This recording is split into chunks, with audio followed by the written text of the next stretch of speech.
오늘 우리에게 주신 하나님의 말씀은 요한복음 15장 1절에서부터 7절 말씀이고 설교 제목은 모자를 벗지 않는 사람이 되겠습니다. 나는 참 포도나무요 내 아버지는 농부라.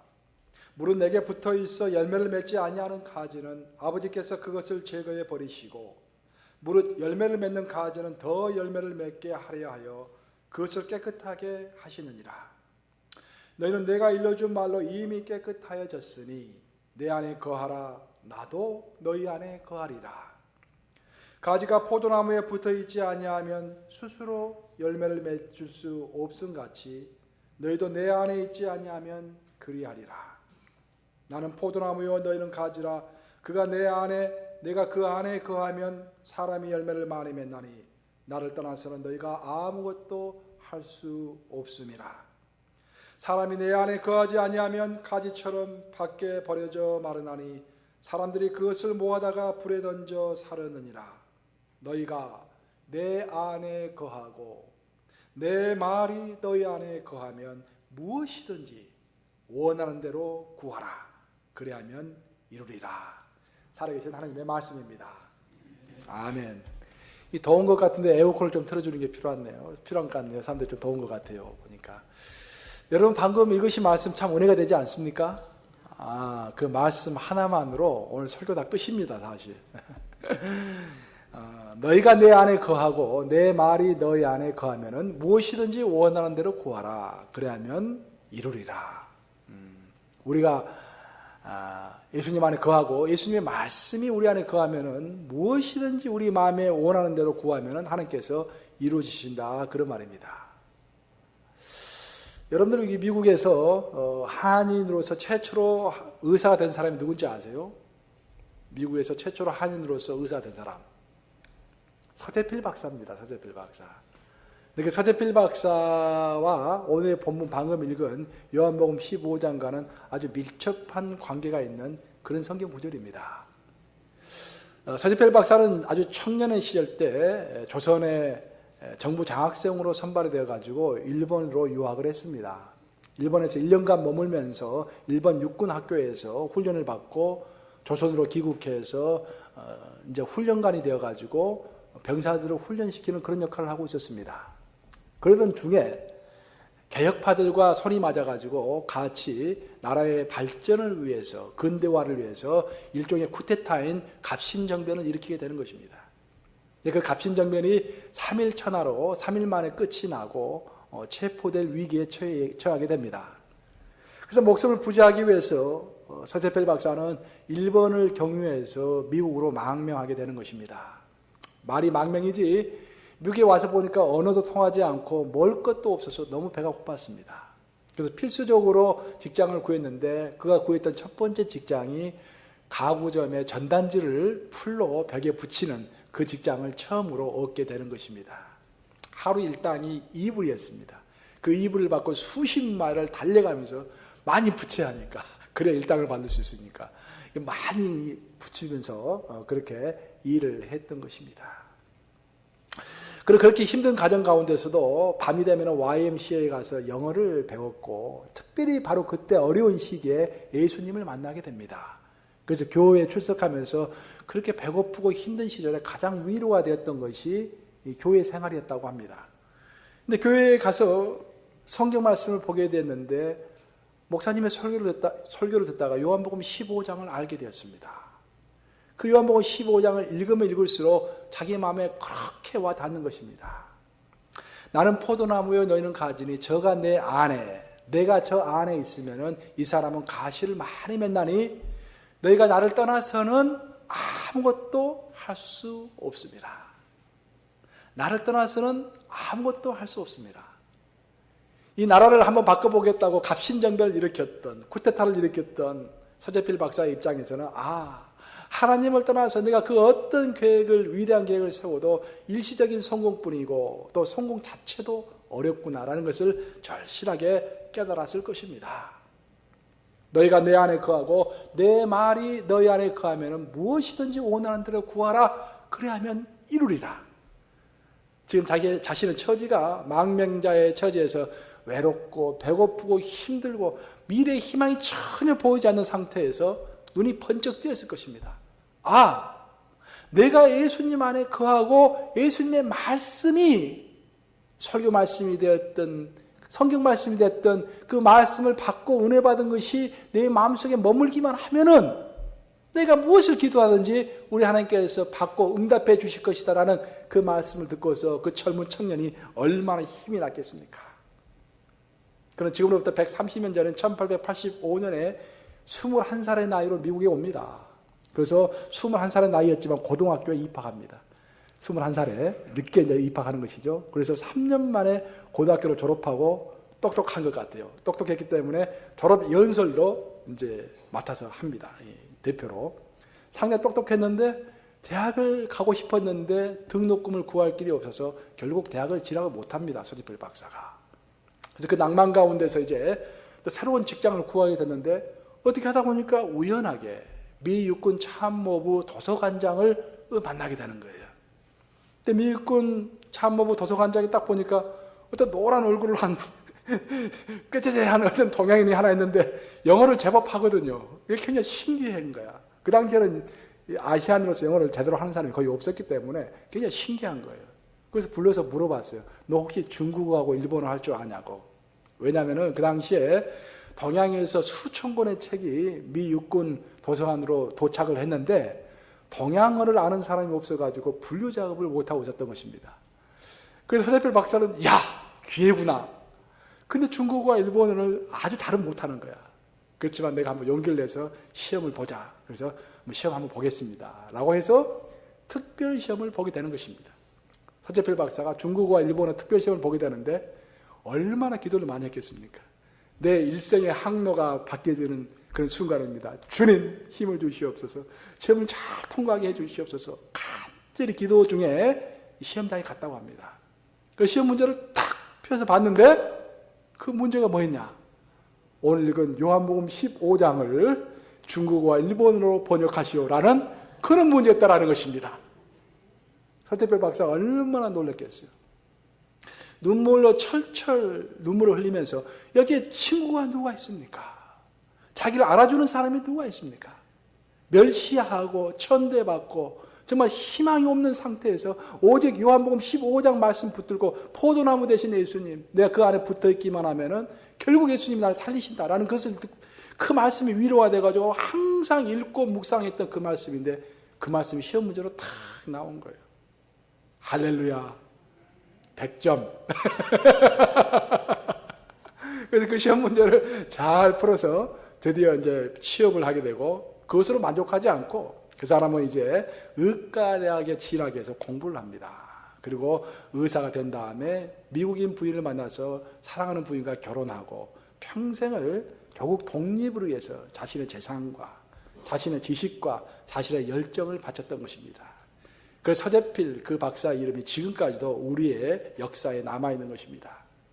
겉으로는 독립운동가로 그 이름이 남아있지만 실제로 그의 인생을 바꾸고 이끌었던 것은 요한복음 15장의 말씀입니다. 저는 요한복음 15장은 굉장히 평이하고 여러분들이 잘 알고 있는 구절 같지만 굉장히 깊이가 있는 그런 구절입니다. 요한복음 15장을 피상적으로 아는 것이 아니라 서재필 박사는 고생과 고난 가운데서 그 깊은 의미를 정말로 제대로 깨달아 알았다고 저는 믿습니다. 그리고 그 15장 말씀이 서재필 박사의 평생 약속의 말씀이 되었어요. 여러분, 우리가 인생을 살 때요, 어떤 특정한 성경 말씀이 내 평생의 약속의 말씀이 되는 것이 그렇게도 중요할 수가 없습니다. 거대한 항공모함이 움직일 때는요, 기름 가지고 움직일 수가 없어요. 너무 거대해서. 그래서 원자력, 그 내에서 원자력 발전소에서 원자력 발전을 해서 그 에너지로 항공모함을 움직입니다. 약속의 말씀이 그런 거예요. 거대한 항공모함을 움직이는 것 같은 그런 엄청난 에너지를 우리에게 주는 것이 평생 약속의 말씀인 것입니다. 그 약속의 하나님의 말씀이 내 가슴에 딱 얹혀져 있을 때 그 어떤 풍파도 같은 고난이 몰려온다고 할지라도 항공모함과 같은 든든함과 위용으로 그 모든 어려움을 극복해 가는 것입니다.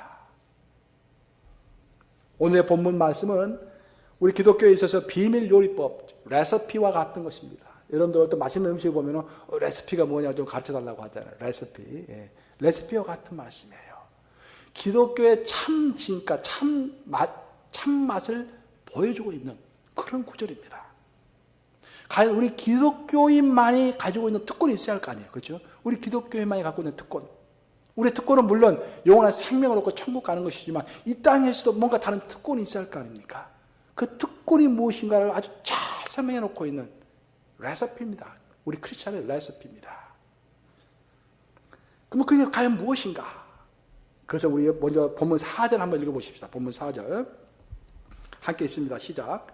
내 안에 거하라 나도 너희 안에 거하리라. 가지가 포도나무에 붙어있지 아니하면 스스로 열매를 맺을 수 없음 같이 너희도 내 안에 있지 아니하면 그러하리라. 이 본문 4절에 요한복음 15장에 힘되는 두 단어가 다 나오고 있습니다. 첫 번째는 거하라라는 말씀이고 두 번째는 열매라는 말씀입니다. 오늘 저는 결국 내 설교가 여러분들 들으는 오늘의 설교는 이 두 단어를 설명하는 것입니다. 거한다는 것이 어떤 의미인가? 또 열매라는 것이 과연 어떤 열매를 말하는가? 그것을 잘 이해해야 하는 것입니다.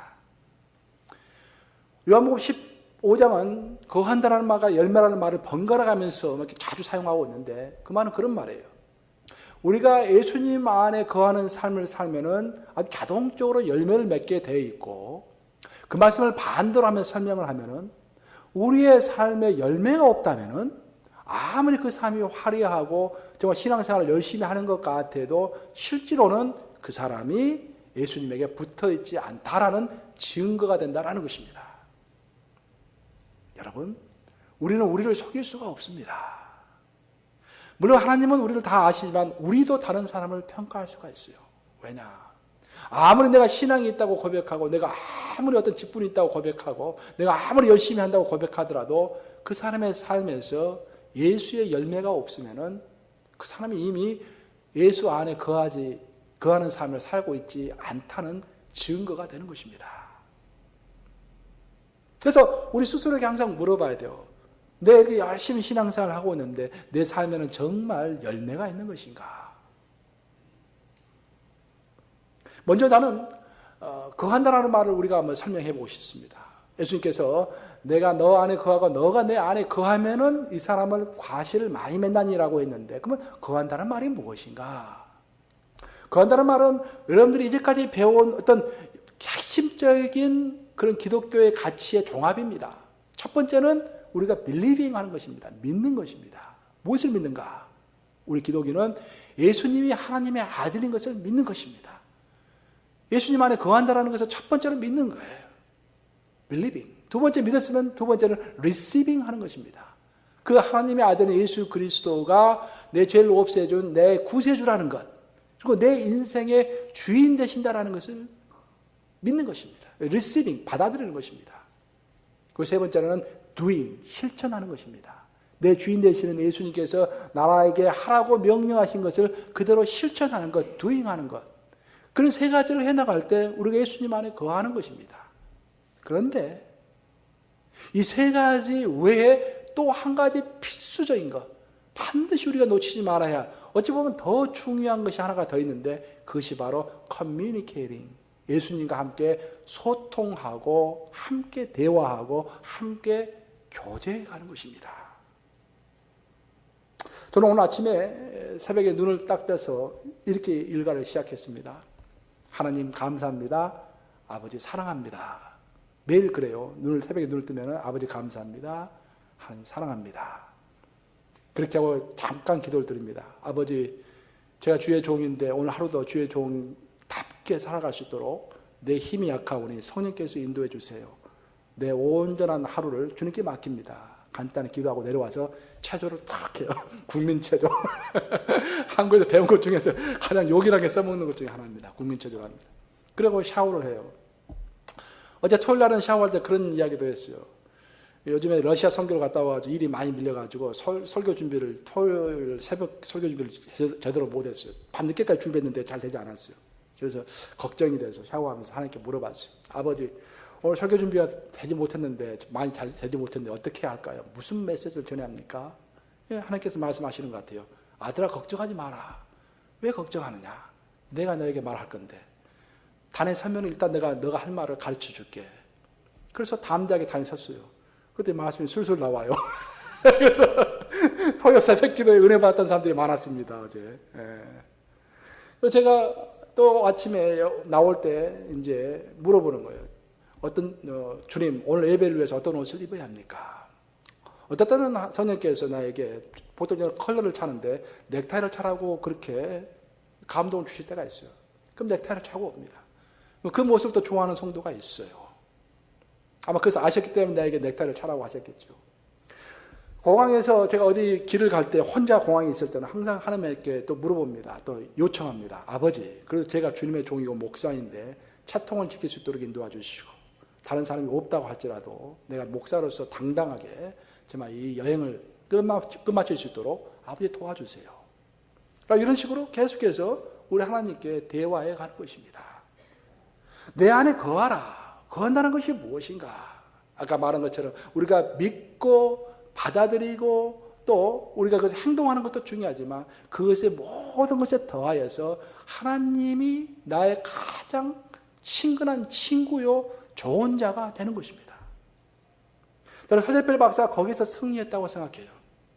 만약 서재필 박사가 조선에 있었더라면 아는 사람도 너무 많고 조선의 엘리트였기 때문에 많은 사람들이 그 주위에 있었기 때문에 하나님을 그렇게 많이 찾지 않았을 거예요. 미국에 와서 가만히 있으니까 알아주는 사람이 누가 있어요? 친구 하나 없잖아요. 어려울 때 전화할 사람도 없습니다. 그러니까 자기 안에 계신 예수님에게만 계속 자기가 물어보고 예수님을 친구 삼았던 거예요. 그래서 요한복음 15장 말씀이 그렇게도 그 마음속에 와 닿았던 것입니다. 오늘날 우리의 신앙생활도 똑같습니다.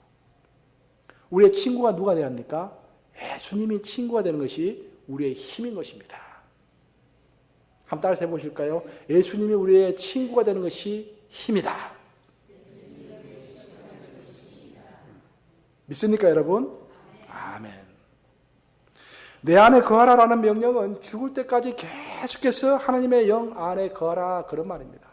한 10일 동안 집중적으로 예수님 영 안에 거하고 한 3, 4일은 그냥 쉬는 것이 아니라 죽을 때까지 계속해서 가장 친한 친구가 되는 것이에요, 예수님이.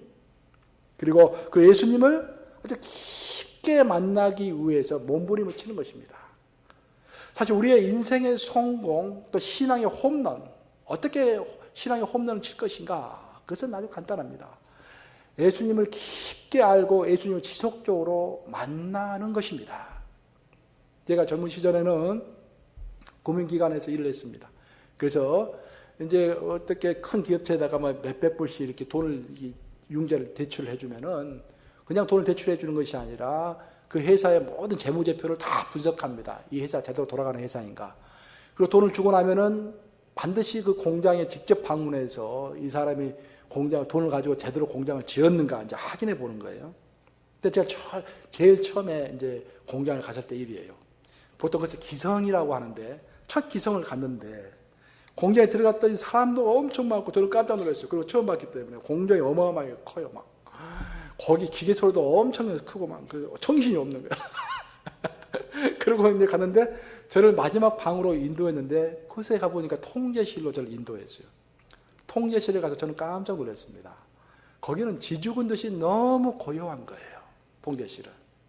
통제실은 전 공장의 에너지를 조절하고 전 공장의 기계 작동을 감시하는 곳입니다. 바깥은 그렇게 소란스럽고 요란하지만 통제실은 고요한 거예요. 그 고요한 통제실에서 모든 것이 통제가 되는 것입니다. 우리 기독인의 삶과 우리 기독인의 육체 똑같다고 저는 생각을 해요. 우리 육체는 부산합니다. 그리고 세상은 시끄럽습니다. 온갖 소리가 다 들려옵니다. 그렇지만 우리 안에 그러함에도 불구하고 우리 안에 통제실이 있어야만, 아주 고요한 통제실이 있어야만 우리 전체적인 내 삶의 에너지가 조정이 되고 내 우선순위가 조정이 되고 내가 반드시 가야 할 곳과 가지 말아야 할 곳이 구분이 된다라는 것입니다. 그 고요한 곳에 누가 계시겠습니까? 우리 예수님이 자정하고 계시는 거예요.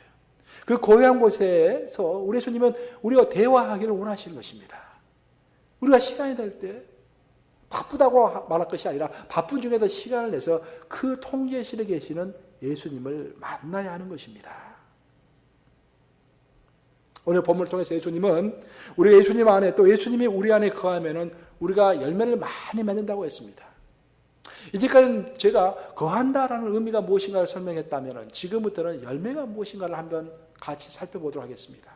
먼저 5절 함께 읽겠습니다. 5절 시작.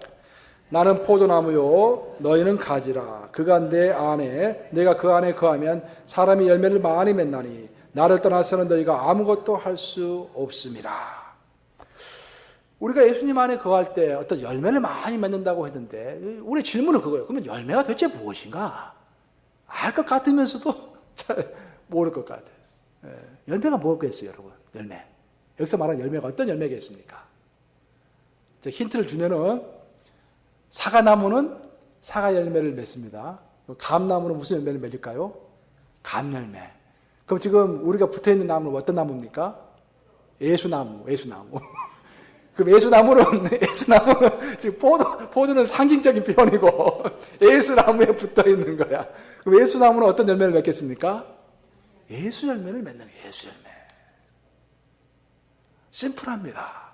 그러니까 우리의 삶과 신앙이 정말로 하나님께서 기뻐 받으시는 신앙이 되고 정말 부족함이 없는 풍성한 신앙이 되려면 예수 열매를 맺는 신앙이 되어야 한다라는 거예요. 그럼 예수 열매가 도대체 뭔가? 그것은 예수님의 모습을 닮아가는 것인데 그럼 예수님의 삶과 그 모습이 우리에게 가져다 주었던 또 모범을 보여주셨던 가장 에센스가 무엇인가? 물론 여러 가지 있을 수 있겠지만 그중에 가장 에센스가 무엇인가? 그 에센스가 뭐라고 생각하세요, 여러분? 우리 예수님께서 우리에게 보여주시고 우리에게 선물하신 삶의 가장 큰 에센스는 뭐냐면은 사탄의 권세를 극복하신 것입니다. 사탄은 죄의 권세를 가지고 있고요. 사탄은 죽음의 권세를 가지고 있고 사탄은 허무의 권세를 가지고 있고 사탄은 절망의 권세를 가지고 있습니다. 그런데 우리 예수님께서는 그것을 극복하셨어요. 그 사탄의 권세로부터 자유로웠습니다. 우리도 똑같아요. 우리가 정말로 예수나무에 붙어있는 예수 열매 맺는 사람이라면 우리는 자유로워야 합니다. 자, 내가 물어볼게요. 여러분, 죽음의 권세로부터 여러분 자유롭습니까? 죽음의 두려움이라고 표현한 게 낫겠죠. 죽음의 두려움으로부터 여러분 자유로워요? 죄의 권세로부터 여러분 자유롭습니까? 물어보셔야 돼요. 우리가 진정 예수나무에 붙어있고 예수의 열매를 맺는 사람이라면 죽음의 두려움으로부터 자유로워지고 죄의 권세로부터 자유로워질 것이며 허망과 절망, 우리를 이 자살로 이끄는 그런 모든 악의 세력으로부터 자유로워지는 거예요. 더 나아가서는 그런 세력들을 제압하는 것입니다. 사탄아 물러가라! 라고 제압할 수 있는 능력이 생기는 것입니다. 그전에는 우리가 그래요. 누가 미워요. 누가 미우면은 그냥 내 마음이 잘못된 걸로 우리는 보통 생각을 해요. 그냥 여러분들이 아셔야 할 것은 뭐냐면 내 마음이 잘못됐다기보다는 사탄이 속삭이는 것입니다. 우리가 신앙생활을 열심히 하려고 하면 할수록 더 우리에게 사탄이 속삭이는 거예요. 저 사람 미워해라. 저 사람이 잘못된 것을 자꾸 보이게 하는 거야. 그때는 우리가 정말 예수 안에 붙어있는 열매라면 사탄아 물러가라. 라고 예수님께서 베드로 뒤에 있던 사탄에게 명령했던 것처럼 우리가 명령할 수 있어야 한다라는 것입니다. 또 우리가 예수 열매를 진짜 맺는다고 한다면 예수님께서 우리에게 가르쳐 주셨던 삶의 가장 기본적인 원리, 너희는 먼저 그의 나라와 그의 일을 구하라. 그러면 이 모든 것을 너에게 더하시리라. 내일을 염려하지 말라. 내일은 내일이 염려할 것이요 한날의 괴로움은 그날로 족하니라. 그 말씀은 그대로 그 말씀이 내 말이 되는 거야. 그들은 나와 상관없는 말처럼 보는데 정말로 내가 먼저 그의 나라와 그의 일을 구하면 먼저 예배를 그리워하고 내가 하나님의 일을 먼저 하고 그랬을 때 내 걱정되는 모든 것들이 해결되는 역사. 내일 일은 정말 아주 첩첩산중처럼 어려운 것처럼 보이는데 그럼에도 불구하고 염려하지 아니하고 주 안에서 주님께서 반드시 모든 것을 합력해서 선을 이룰 것이다 라고 믿고 나아갈 때 그런 것들이 풀어지는 역사를 경험하게 된다는 거예요. 그것이 바로 예수의 열매를 맺는 삶입니다. 자유입니다. 자유. 여러분 자유로우세요? 근심으로부터 자유롭습니까, 여러분? 염려로부터 자유롭습니까? 증오로부터 자유롭습니까? 질투로부터 자유롭습니까? 자랑으로부터 자유롭습니까?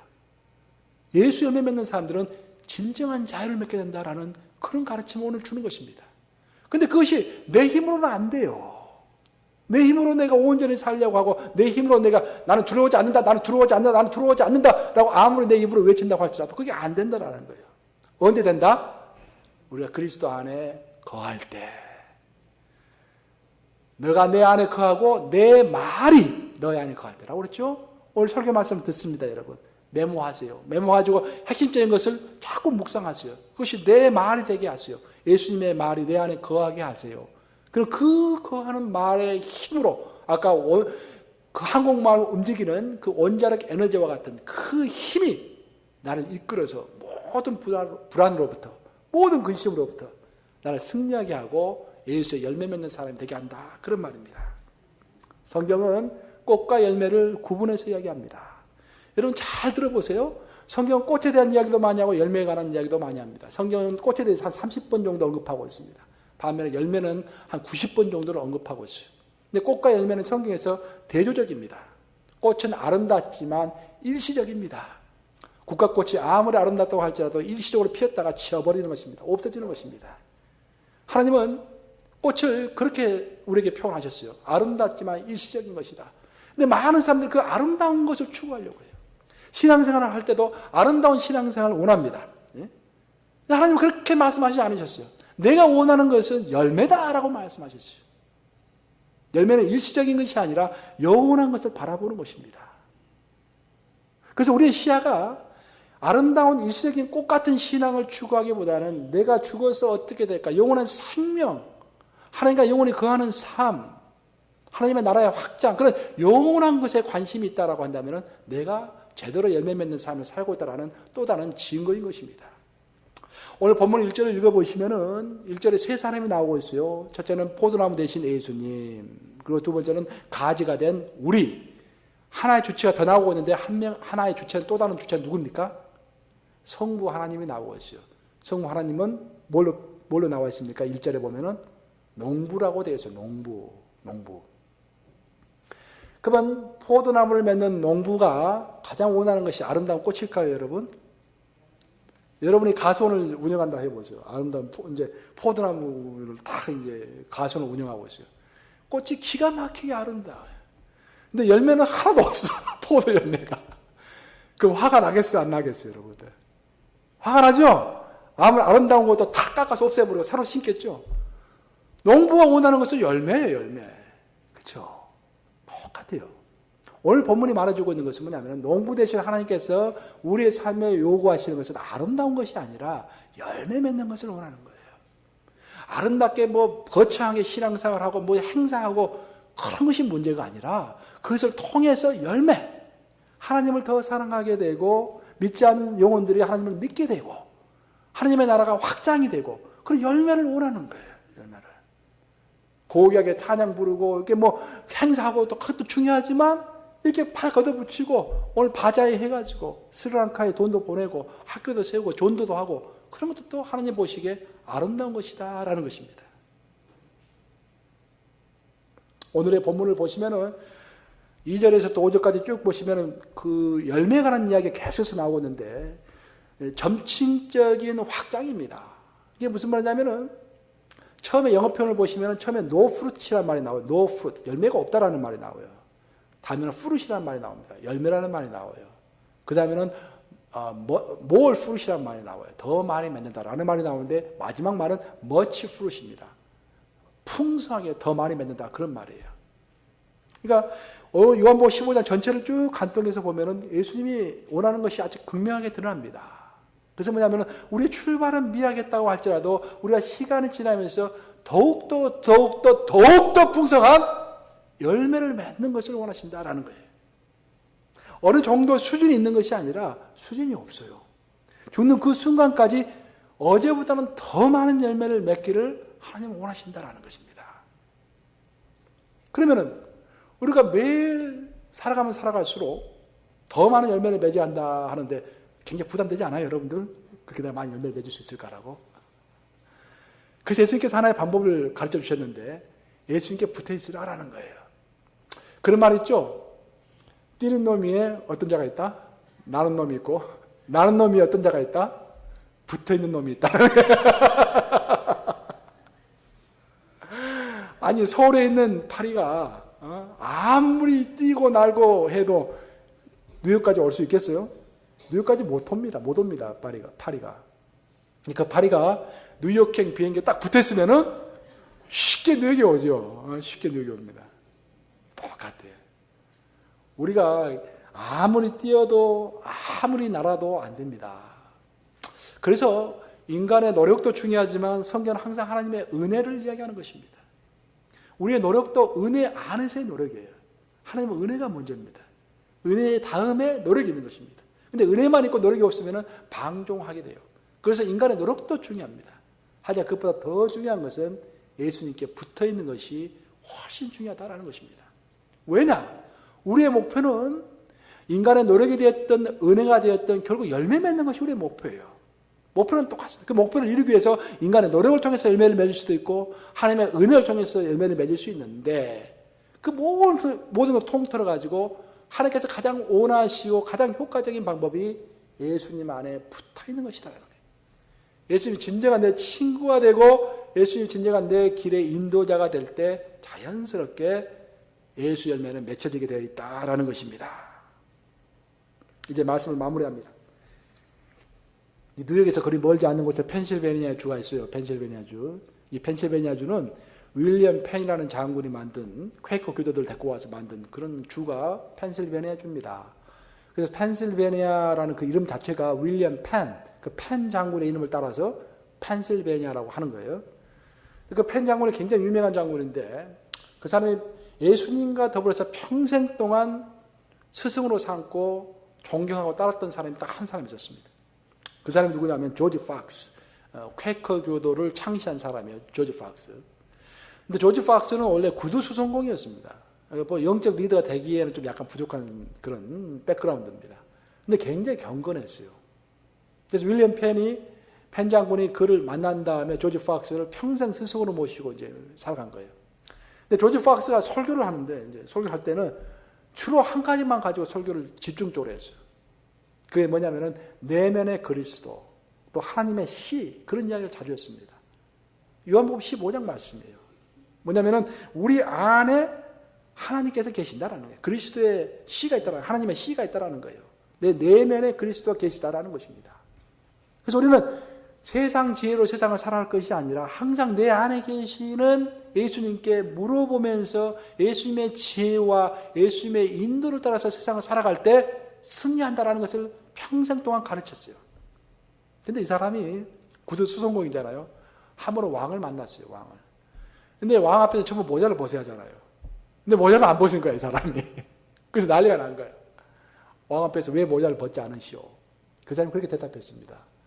나는 내 안에 천지를 지으시고 지금도 온 우주를 운행하시는 우리 그리스도께서 내 안에 계신 그 그리스도를 모시고 있는 사람입니다.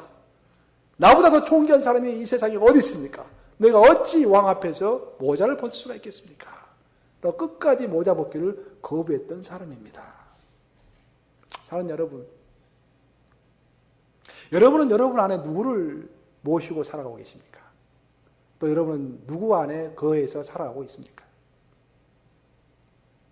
혹시 여러분들 여기 앉아 있으면서도 세상에서 말하고 있는 삶의 지혜, 또 세상의 유행, 또 세상의 안식처, 그런 것에 거하고 그런 것들을 모시고 살아가고 있지는 않습니까, 여러분?